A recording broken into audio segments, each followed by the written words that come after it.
begin by saying thanks to the Ambassador, His Excellency Wesley Momo Johnson and his team of diplomatic and other staff at the embassy for a job well done.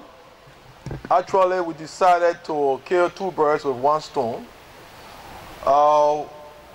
We came here, the Liberian delegation led by the Vice President, to an investment forum sponsored by the Liberian Embassy and Development Markets Associates, and with some buttressing from the Foreign Office. And I think from all indications, the investment forum was a grand success. It was overly subscribed, and it gave us government officials the opportunity to interact with people intending to invest in our country. We would get happier if the people we saw yesterday, the business tycoons we saw yesterday, can finally have businesses in Liberia, and we can get invited to ceremonies where we'll cut the ribbons to some of these businesses.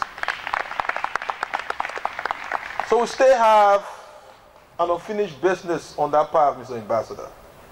To have the investment forum was one thing, but yesterday was talk, talk, talk. We need to walk the talk.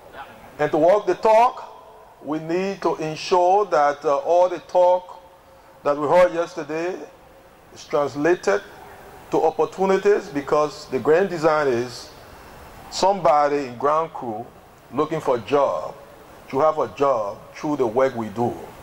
So let's work for that. Well, on the issue of the passport, let me inform you that on Tuesday, that is about a few days from now, President Salif will sign with ministers of government what she calls performance contracts. Government now is having a paradigm shift. You must tell the Liberian people and the president what you will deliver within a set period of time, and you will have to be accountable for delivery. So it's going to be a public contract that will be signed, and we've been discussing the aspects of the contract. The Ministry of Foreign Affairs is the first ministry. That's why the Minister of Foreign Affairs has two titles: Minister of Foreign Affairs and Dean of the Cabinet. And so I am going to sign the first contract with the President to say that I'm going to do X, Y, Z within the 2012-2013 budget year. And we've reduced on few options. She wants us to reduce our targets to 4, and we'll have sub-targets. And one of my targets is to improve the integrity of the passport issuance process and to improve the access to Liberian passports. Yeah. So, seeing me here, yes, I love Liberians in the UK. Yes, thank you. As I love Liberians in the US. But I also love myself. Because this is one of the bold promises I have made, and that Madam Salif is going to hold me accountable to. We decided to put it on that level, at that radar, so as to achieve it, so that when we fail it, we can get discipline for it. So, I am the one signing the contract, but below me are people, deputies, assistants, ambassadors, and others, with whom I'm going to sign some subcontracts. It's going to be informal, but all of them will agree targets that must be achieved. No longer will we just sit and wait for the time to pass and then guess as to what we did. Every day must count. Every day must count in order for us to achieve. So I'm very happy that we can come here today to launch this ECOWAS Biometric Passport. We inherited some difficulties. We are not starting at ground zero on this process. We have some legacy issues. Issue of the pricing, left with me. I will do something with the price. But my legal people tell me that, well, you run into breach of contracts and it may translate to millions. Hearing the assistant minister trying to discuss some of the challenges we face, even with our constitution. These are some of the legacy issues President Salif inherited. And this is topical. Whatever debate that ensued is a little macrocosm of what is happening everywhere. In the US, in Liberia, the debate is on. And let me say that Liberians are passionate on both sides. If you come in the diaspora, you hear the Liberian passion from one side. When you go to Nuclear Town, you hear the Liberian passion on the other side. And we in government, we're trying to navigate the both sides of the divide so as to reach common ground. This issue is even at the level of the legislature. Before we even go to referendum, the legislature has to put it on the plate for referendum. So the legislature itself is split in the middle on this issue. That's how difficult it is. So it is not just an issue of whether you have the money to fund the referendum. It's an issue of even the legislature agreeing on the referendum question and putting it forth for referendum. Now the president has set up a constitutional review committee. The committee, the intention is to bring all these teething questions to put forth for referendum, hopefully 2014, as we go to the senatorial by-elections. The issue of citizenship is one issue that has dogged us. There are some provisions that we feel are anachronistic as a government. Even issues of who can be citizen, non-Negro and Negro descent. It, to some extent, embarrasses us all. But it is a quote-unquote constitution we inherited. Let me say that at the level of the government, we are thankful for the contribution by not only Liberians. The problem we inherited 2006, we inherited colossal challenges.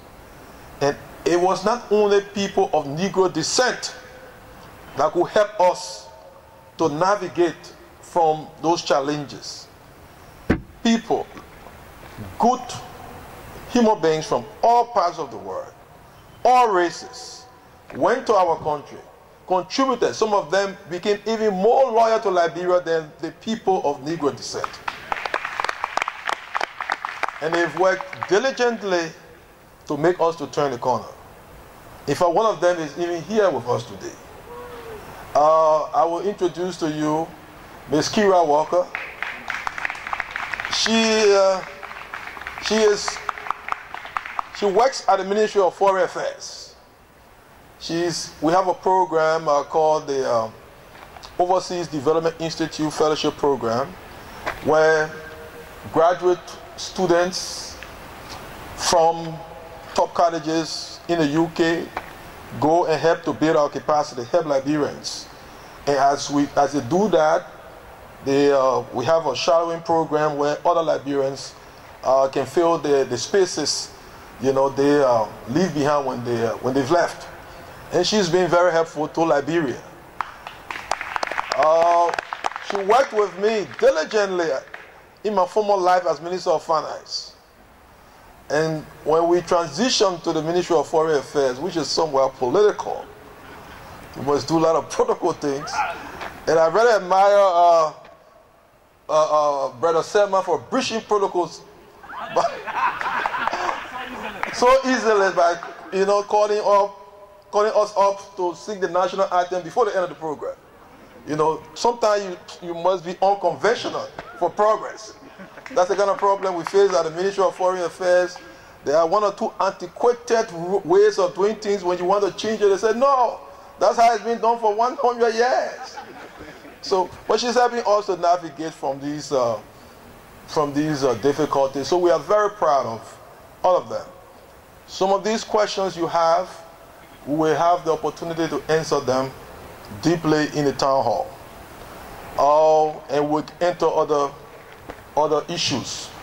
The ambassador is still trying to see whether the vice president will join us. And I'm trying to see whether some of my cabinet colleagues who were here could join us. Some of them have flight difficulties or flight schedules that mean that they will have to leave today. But to the extent that they are available, they will be there with us. But if none of them will be there, Foreign Affairs, as Dean of the Cabinet, will take your questions and try to do justice to them anyhow. Without much ado, let me do what I was called up here to do, to formally launch the ECOWAS Biometric Passport. And with this, let me thank our Deputy Minister Pritchett for her untiring effort. She's been leading this effort from America. We now have it launched in Washington, D.C. Liberians don't have to go to Monrovia to have themselves fingerprinted. I think just 2 days ago, we received the good news that New York has started to. So we're beginning this process in the UK, in London. As time goes by and we get used to it, we may find 1 or 2 other cities in the United Kingdom to issue Liberian passports, to bring it as closer to you as possible. Let me thank Assistant Minister Colette from the legal section. And let me thank the passport people here. I've thanked the ambassador already. The DCM, the Deputy Chief of Mission, Mrs. Genevieve Kennedy, and the team. The passport lady we have, in fact, we needed to introduce her, Winifred. You need to know her. She's going to be the one asking some of those questions. And unfortunately, she may be rejecting people on dual citizenship when she herself doesn't agree. That's the problem. But the Constitution, we have to implement it until we can change it. With this, let me say that the ECOWAS Liberia Biometric Passport is officially launched with an effective date of October 1st. By October 1st, everything will have been done for you to really start to get the passport. The technicians have practically completed everything. We'll use these 2 weeks for you to have clarity so that when we launch the process, there will be no reversal. Thank you very much for coming, and that we look forward to the day that we can launch this process in another city in the United Kingdom. Thank you.